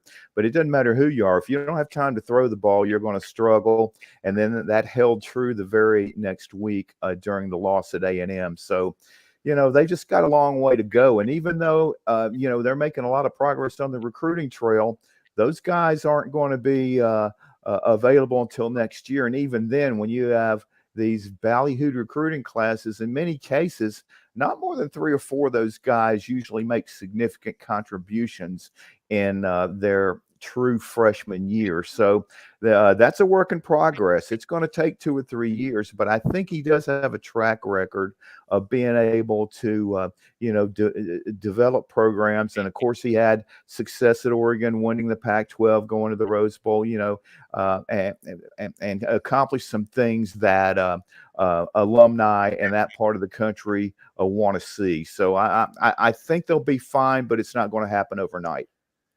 Yeah, Connor, another one I want to ask you about in this program. You look at Texas A&M, and I say this, all that NIL money, and I think it's spread out over 5 years. But Jimbo, Dan Mathews made a great point. He's there because A&M wants to win. They're desperate. They want to win. One double-digit win season in this millennium. All that money, all those high school football players out there, it's just not happening. And now Texas is in the league with them. And that's going to be easy for kids to say, well, I'm going to Austin versus College Station. They better know what's coming for them. Is anybody stupid enough to shell out $85 million and just let it walk out the door to make a change with Jimbo? I know they have a lot of money and the price of oil has a lot to do with everything. But are they that stupid? I don't think they're going to be willing to do that. I don't. And look, crazier things, I guess, have happened. Maybe crazier things haven't happened, because $86 million for a head coach. I mean, Gus Malzahn getting $21.5 million to walk away from Auburn is like, it's insane to think about. But I think what's become painfully obvious is that Jimbo Fisher is no longer an elite coach in this sport. Any idea that he should be calling plays is outdated. It's stagnant. And if you want to point to success that he had with Jameis Winston, cool, that's fine. His last college season was 2014, it was 8 years ago. A lot has changed in the sport, and Jimbo Fisher having 8 consecutive games against Power 5 competition in which he has failed to score 25 points, to me, that speaks volumes. And I don't believe him when he says that he's one play away here, one play away there. No, you're not.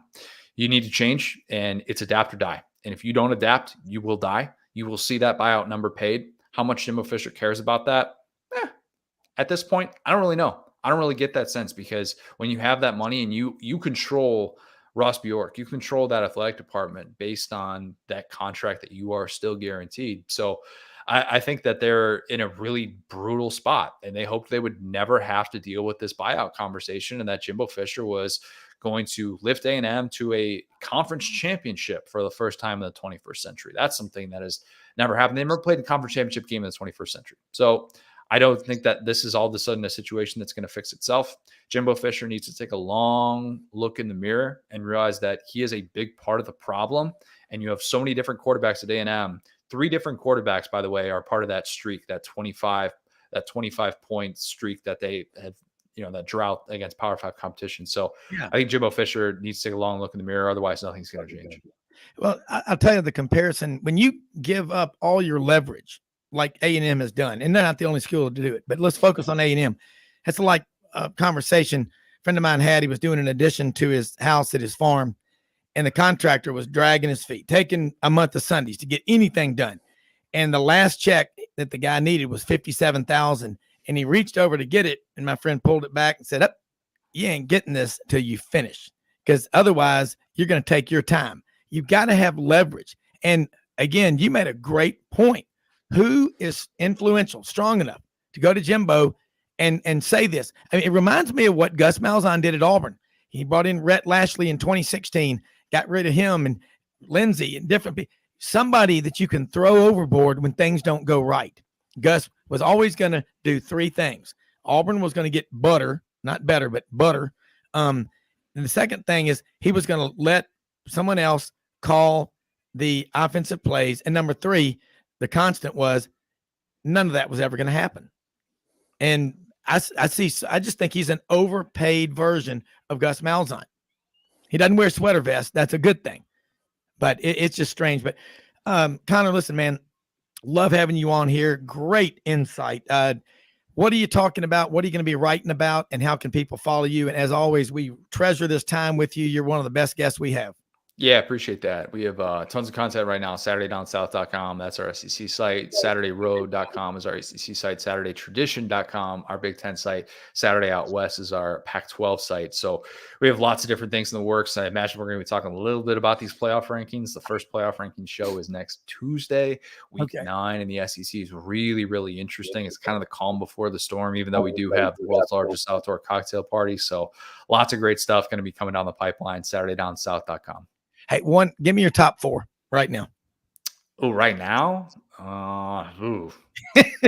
Putting you on the spot.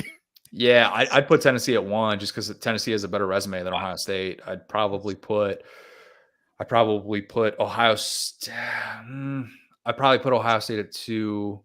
They're going to be at 2 after Penn State this weekend because they're gonna go into Happy Valley and win that game. I'd put Georgia at 3, and then I'd probably default to Clemson at 4, and I wouldn't feel great about it, but that's probably how I would go right now.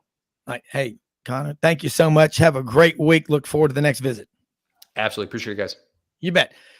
Man, Jimmy, you really opened a lot of people's eyes when Tommy Kane was on with us talking about Clemson. Can you make a case, as Connor did, and he wasn't comfortable with it, putting Clemson in your top 4? Absolutely not. Okay. End of the I don't even think they're a top 10 team as is right now. And to be truthful, not even close. I've seen them, like I said, 3 times, and they've been unimpressive on all 3 occasions. And like I said, in that opener against Georgia Tech, that was a 1-score game with 12, 13 minutes left in the 4th quarter until DJU, escaped from that sack and just shoveled the ball in desperation mode to Shipley for about a 25-yard gain. And then they drive down and score to kind of put the game away, and they coasted from there. But no, I just hadn't seen anything to make me feel differently. Me neither. Again, it's a 3-year trend. It's been going on. Doug Dean, AU Dose down in the Magic City, Birmingham. No city comes together for the common good to support so many great things. Everybody comes together. No matter what the schools are, you got 2 big anchors, Auburn and Alabama. Ain't nobody got a city like Birmingham. Doug Dean, you have the podium. The whole civilized world is watching. Speak. Good morning, guys, and RTR to Jimmy, and go Hodge to my Razorback fans who I guess are headed down on horseback. It's going to be a long trip. Or hogback to the loveliest village. I think they're going to enjoy their stay in Auburn this Saturday, to be candid with you. Rob and Jimmy, day 676, Auburn football held hostage. It's just Ted Koppel with Nightline. Day 676. Dun, dun, dun, dun. Seriously. Brian Harsin was hired it was actually December 22nd, the pandemic year, the beginning year, 2020. But the presser, if I remember, Rob, was on Christmas Eve. Yes, it was. At the time, being the rosy Auburn fan that I tend to be, I thought, well, this has got to be a good omen. Santa Claus doesn't let the little kids in orange and blue down, other than the fact that he wears red and white. And it was anything but a good omen, as it turns out. The dossier, and this is not a Steele dossier, but this is Doug Dean dossier. Harsin, frankly, was never fully vetted by newbie Alan Green, who's a great guy, nice guy, sharp dresser, way over his head for an Auburn job under the circumstances he came. There might have actually been points in time in Auburn football history that Alan Green could have walked in and been a caretaker and grown into the job. 2021 was not one of those years. All you needed to do was call people at Texas and Arkansas State and dig a little, and you could have had people gladly tell you about some of the issues with Harsin as a head football coach. But I took the bait, hook, line, and sinker. I looked at Harsin's record at the time, and there was a lot of reason to be hopeful, or maybe I just wanted to be hopeful, about confirmation bias in life and with football fans. As it turns out, Harsin and the Hardashians, if I may, are just a terrible fit at Auburn. I think they can be a great fit in the right program, probably back in the Midwest or that region of the country. At Boise State, at Boise, Harsin's record was kind of unassailable. But he refused to actively recruit for a year and a half. That's a matter of that's well documented. And now I found it really interesting. I was glad to see that last Friday night on the open date, the coaches, including Harsin, actually got out and visited some high schools. But it was curious to me, Rob, that they went out of their way to splash that in social media like it was something unusual that you would be out on an open day Friday recruiting, and we should all really take note of that. My God. He was resistant and cynical about NIL for a year and a half and finally came around because, eventually the facts of life stare you in the face and drag you to the finish line. And then most recently, yesterday, I could go on more with why I think the tenure of Harsin's over. It's just a question of choreography and timing and optics. I think they'll let him finish the season, probably be 5-7, maybe 6-6. But yesterday, Landon King, who is, he's made some circus catches, but has struggled to develop fully, is transferring out of Auburn, and he doesn't want to do that, but he wanted a red shirt. Harsin said either you play or you transfer. And I just personally think if you're not going to give kid playing time, maybe he didn't deserve playing time, but I think maybe the right thing to do there was grant him the red shirt. It's just the age we live in now. Well, I'll say this, and I read what Landon King out of Port Arthur, Beaumont, Texas, Sabine River, what he said. He doesn't want to leave Auburn. And there's some other guys that he won't be the last one to get into that list. But a new coach coming in and staff might save all those guys from leaving. But it is disappointing. Day 676, Auburn football held hostage. I love it. I say you go round up the people who signed off on that hire and have a tribunal, a public trial. It's got to stop. The Salem witch hunt. Well, look, stupid people make stupid decisions. I am constantly going through continuing education and compliance as a financial advisor. Constantly. You have a joint account. You can't just take instructions from one. I mean, the point being, because look, as Shoney says, the big print in a contract giveth. The small print at the bottom that you can't read without a magnifying glass taketh away. Browne Harsin. Again, I'll describe his tenure at Auburn as like this. The respirator's on, the priest is in the room, and they're calling the kinfolk to say goodbye. That's just how I see it.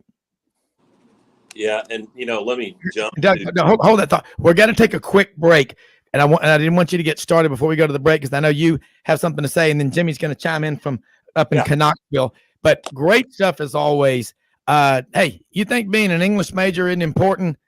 This guy, Doug Dean, he talks like he writes. Shakespeare is intimidating. We'll be right back.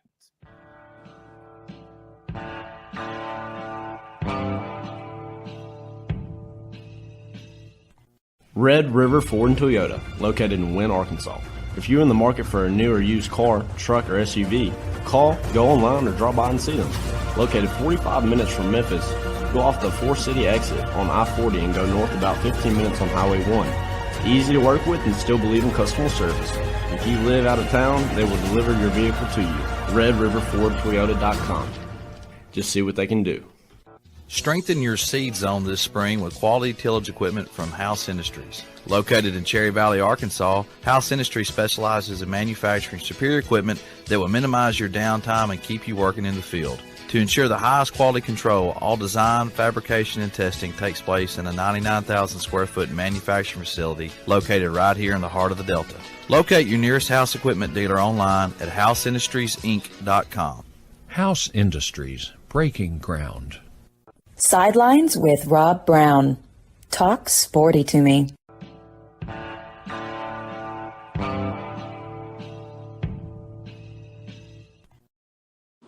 All right, Doug Dean, you were on a roll before the break. I'm pitching the ball out to you. Keep running. Yeah, I'm gonna get Jimmy in here in a minute because I appreciate his take on how Auburn might best manage this circumstance. But quickly looking at this Auburn-Arkansas matchup, what's interesting a little bit to me, the game itself arguably means more to Arkansas than Auburn because they were so highly thought of going into the season, and they oddly enough they sit with just one SEC win, which is one of the shockers of the season. You can attribute some of that to Jefferson injury. And so both teams coming off an open date, welcomed open date. They always are to try to get some players healed up. So I look for both teams to be full strength. That's more worrisome for Auburn's defense because of Jefferson. He got beat up by Bama. That happens to most of us. So he missed the state game, and I don't know if that would have made a difference in winning that one, but it didn't help. But what's going to be a problem for Auburn is they've got the 119th ranked rush defense. And, don't overcomplicate this. Coach Pittman, just line up and run the ball on Auburn, mix some throws in. And on the other hand, Auburn showed an interesting pulse running the ball against Ole Miss in a losing effort. But I think if Harsin does not stick to the run in this game, maybe 80% of the time, then it's just another data point in the gross incompetence that is the head football coach at Auburn right now. I don't know that you ever want to be the favorite coming into Jordan-Hare, but Arkansas is a 3.5, 4-point-ish favorite. The over and under 61.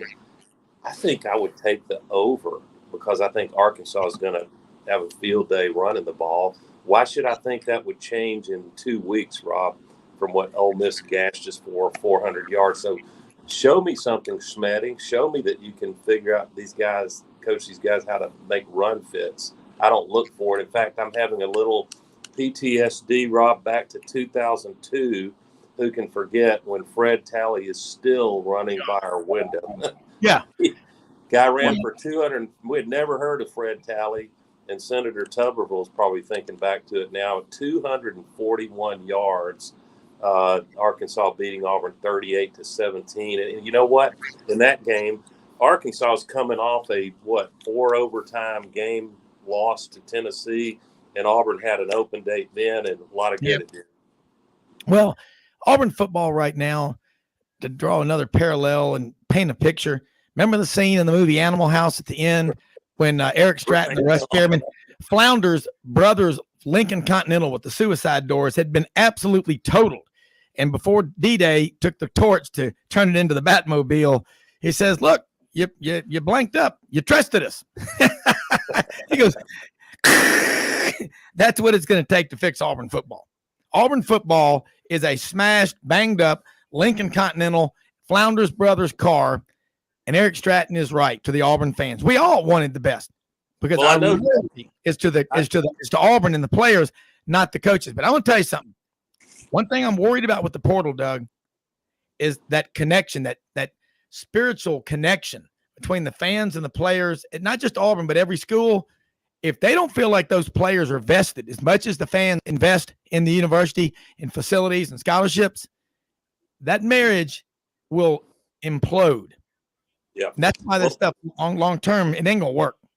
Well, I know Jimmy is, as my Bama brethren, is feeling so benevolent and kind that he will jump in here and tell us how we fix this AD hire, finish out the season, and transition to a new head coach. Jimmy, let's go, Jimmy. Let's hear what you say. Well, I think the number one way you can improve the mental state of the entire Auburn fan base, instead of using the counter of, what is it, Doug, 678 days that the fan base has been 76 has been suffering through this Harsin era.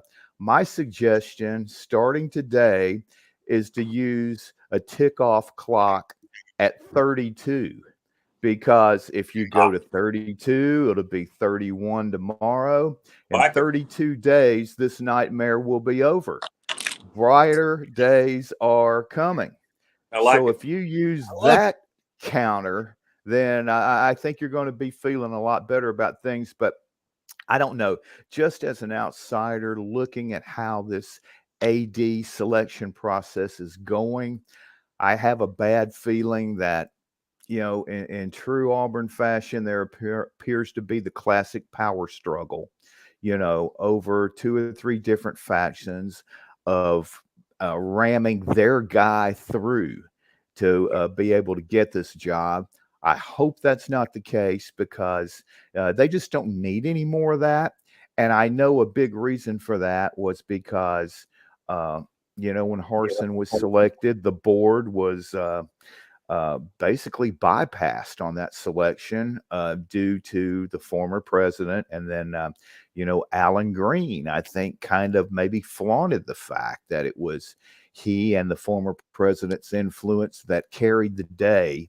And so, again, you just hope that somehow, some way, those power brokers can come to a unified decision instead of, okay, we're going to go with this guy, but I'm not going to be happy about it, or 5 or 6 guys on the board aren't going to be happy about it. You got to figure out a way to present a unified front, because you've got to have the AD in there first before you go with, your head coaching selection.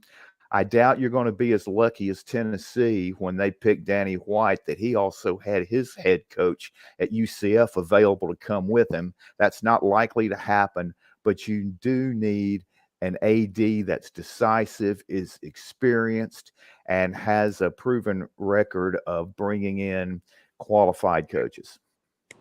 Well said.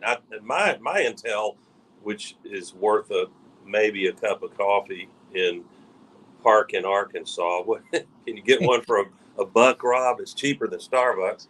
At Habib's, absolutely. I think you got 2 candidates. There could be a secret candidate that is a powerhouse that they've just kept under wraps. I've heard rumors of that. I don't buy it. I think it's John Hartwell and Eddie Nunez. I can live with both of those. I personally think I can't, like I said on your show Saturday in camo. I loved it. I think I just can't find any box that I don't check on John Hartwell in terms of qualifications. So to Jimmy's point, well, mess it up. Yeah, that Jabba, just Auburn being Auburn. Yeah, so I mean, I think there's an explanation due the Auburn family if a candidate if one of those 2 is not selected, and if it's not, the choice is not at least comparable in terms of qualifications. Well, I'll say this: the players don't even think twice about it now. The first time in life that you quit something, it's hard. The second time, it's a little harder. You have to. The third time, you don't even think about it. Yeah. Watch out, man. You better watch out. Fans can hit the transfer portal too. They don't have to give. And you keep asking fans to give to all these fundraising arms out there so you can flush money down the toilet to buy out these loser, dumb coaching hires that you made. Start holding those people accountable for malpractice. John Hartwell, Auburn's never had an athletic director in their history with this kind of a resume, ever. No, Auburn blood, but he's looked at Auburn from the outside his whole career. I mean, I think he'd be a great choice. Search firms get involved. They have their people. They may have friends that they're trying to do a favor to get them a raise somewhere. Quit wasting time, Auburn. Your fans are out there shaking like Jell-O. Okay? Get an athletic director in there. Show some direction. Stock market, bond market. What do they hate? Uncertainty. Give Auburn fans something to believe in and to hang on to. Day 676, or Jimmy's right, 32 days, maybe sooner. Something will be done. But you got to get, you go hire some search firms telling you you've got to have a Power 5 AD and you're going to throw some money at. Come on. John Hartwell, he isn't coming for the money. He's not. He comes because he loves this place. Yeah, and that's why, even if you conclude that Nunez and Hartwell on balance are roughly equal, then you look for a tiebreaker better than flipping a coin. The tiebreaker would have to be Hartwell. Interestingly, he's got Auburn in his family background, so there's a love there, and yet for the first time, that's not his only qualification. How often, Rob, have we seen Auburn put people in positions of power like that purely because they love Auburn or they're an Auburn man? And skill sets really matter, for God's sake. Well, and then whoever puts them there, they own them. Okay, that's your problem. You've got to give a gigantic flushing and a cleansing, a complete makeover. This is a tear down. You're buying the house. You're going to tear the house down and rebuild on that lot. I mean, just as a fan, I mean, you and I aren't stupid, Doug. Neither is Jimmy. But we're not in control. You better get this. You better get this one right, Auburn. You could be wandering around in the desert. Trust me. I was up in Knoxville for the Tennessee-Alabama game. Those Tennessee fans were terrified. They were scared. They were waiting for the other shoe to drop. You don't want your fan base going through that. Okay. Right now, Auburn fans are still giving money. Auburn's about to launch a counter to the Red Elephant Club. They're ready to get back in the fight. They're tired of watching Bama and Georgia get every player they want. There's only so much of that you can take. And it starts with getting a coach and an AD in there that understand Auburn is Poland in 1939. To the west, you've got Germany. To the right, you've got Russia. Auburn, decide. Commit to win. Because if you don't commit to win, get the right people in place, nothing is going to change. Thank you, Stat Tiger, for that. And shifting to the silver lining, Rob, you like to say on the show, it's always darkest before dawn. But I, as we said, this can change in the weeks ahead and certainly at the end of the season. But as we said, Auburn is by far the most attractive head football coaching position that is almost certainly going to come open. Yeah, you disagree with that, guys? I think so. And they've got you can debate it maybe on a couple. You can say, well, Auburn's a bad job right now. But meanwhile, behind the scenes, if someone looks closely and they don't just read Pete Thamel every day, then On to Victory Collective is way ahead of schedule for this year anyway. We're late to the party, but they're organizing that. I've met the guys, and they're going to be a powerhouse at our level. It's not going to be Texas A&M oil money, but that's not working so well for Jimbo anyway so far. He signed a bunch of mercenaries, and bunch of them are about to leave, and it was making the message boards that allegedly 3 players are dismissed or suspended because they were smoking, can you believe it, the devil's lettuce before the game last Saturday. Did you read that? Yeah, I'm shocked that 19-year-olds would do that. I have 4 kids. I've never seen it. If that's rumor and innuendo and doesn't pan out fine, it doesn't change the narrative that Jimbo has not been able to corral that team and get, what they need out of that. There's a major gap between the return on investment and at least that number 1 signing class. That may change next year. We'll see. But the point is, Auburn is in position with great leadership, and I'm encouraged so far by President Roberts. And the reason I say that, if it's true, we look for signal, not noise. If it's true that the 2 finalists are Nunez and Hartwell, the real signal there is he's not doing the easy thing and promoting an internal crony from within. He is trying hard to bring a bona fide AD in. I hope it's Hartwell. I can live with Nunez.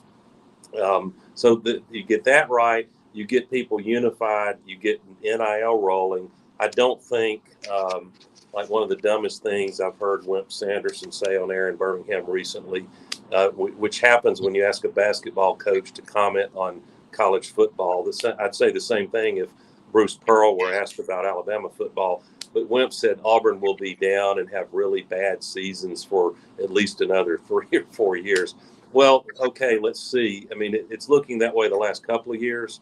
But I think Tennessee and others have shown that if you do it right and you hit all the right buttons, in this new environment with portal and NIL, you can absolutely make the turnaround. I don't mean 12 wins, but I'm talking about 9 wins and ramping up to being really competitive again.